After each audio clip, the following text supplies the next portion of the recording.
Hello parents. Setiap orang tua perlu memantau perkembangan bayi untuk memastikan bayi tumbuh dan berkembang dengan baik. Pada prinsipnya, setiap anak memiliki tahapan dan milestone perkembangannya masing-masing. Meskipun begitu, ada standar perkembangan bayi tertentu yang perlu parents perhatikan. Sebab keterlambatan perkembangan biasanya ditandai dengan ketidakmampuan si kecil untuk melakukan sesuatu pada usia-usia tertentu. Hal itu bisa menjadi catatan sekaligus alarm bagi parents untuk meningkatkan stimulasi yang diberikan pada si kecil. Nah, pada edisi kali ini akan kita bahas beberapa tanda keterlambatan perkembangan pada bayi di bawah 1 tahun yang perlu diwaspadai. Yuk kita bahas parents. Sebelum dimulai, jangan lupa support channel ini dengan cara klik tombol subscribe yang ada di bawah agar dunia parenting semakin semangat menyampaikan informasi yang bermanfaat.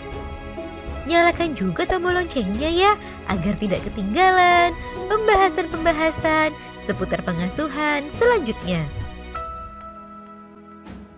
1. Usia 0 hingga 2 bulan. Pada usia 2 bulan pertama kehidupannya, maka parents tentu disibukkan dengan aktivitas pemberian ASI pada si kecil. Berbagai proses adaptasi tengah parents lalui karena kehadiran si kecil di dunia. Namun di fase ini ada perkembangan yang biasanya dapat dicapai oleh si kecil. Nah, parents sendiri perlu waspada apabila di usia tersebut bayi masih belum bisa mengangkat kepalanya saat tengkurap dan belum dapat menggerakkan tangan dan kakinya secara refleks. Jika si kecil mengalami hal tersebut, sebaiknya konsultasikan ke dokter atau klinik tumbuh kembang anak. 2. Usia 4 bulan. Menginjak usia 4 bulan, saat ini bayi seharusnya lebih tampak berisi daripada sebelumnya. Hal itu menandakan bayi yang cukup mendapatkan ASI. Pada usia tersebut, biasanya bayi juga sudah bisa merespon sesuatu yang ada di sekitarnya dan tampak lebih responsif.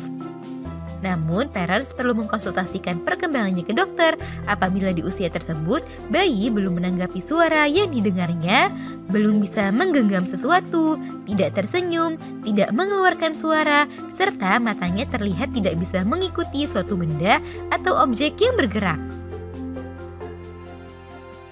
3. Usia 6 bulan. Memasuki pertengahan tahun pertama kehidupannya, maka umumnya parents akan dikejutkan oleh berbagai perkembangan yang dilaluinya, baik perkembangan secara fisik hingga kemampuannya yang semakin banyak dari hari ke hari.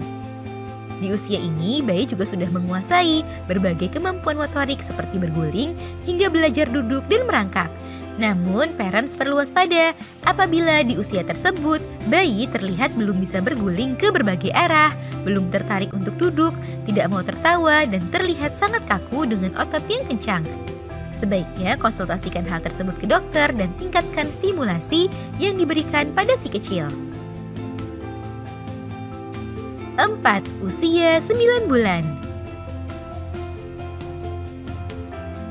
Di fase ini, perkembangan bayi umumnya akan lebih pesat daripada sebelumnya.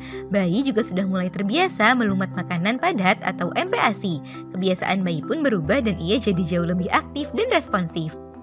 Nah, karena pesatnya perkembangan bayi di usia ini, maka parents perlu mewaspadai beberapa kondisi di mana bayi yang belum bisa bereaksi saat namanya dipanggil, terlihat tidak antusias saat diajak berinteraksi, belum bisa mengoceh, belum bisa bertepuk tangan, dan belum bisa duduk tanpa bantuan. 5. Usia 1 tahun. Nah, di tahun pertama kehidupannya, banyak hal yang sudah parents dan si kecil lalui bersama. Namun ada beberapa tanda keterlambatan perkembangan yang perlu diwaspadai saat anak berusia 1 tahun. Di antaranya adalah belum bisa mengucapkan kata pertamanya, belum bisa memasukkan makanan ke mulutnya sendiri, belum bisa berdiri meski dengan bantuan, dan belum bisa melakukan gerakan sederhana seperti melambai atau bertepuk tangan. Nah, itu dia parents, beberapa tanda keterlambatan perkembangan pada bayi di bawah 1 tahun yang perlu diwaspadai. Segera konsultasikan hal tersebut ke dokter agar parents bisa memberikan stimulasi yang tepat pada si kecil. Semoga informasi ini bermanfaat ya parents. Sekian.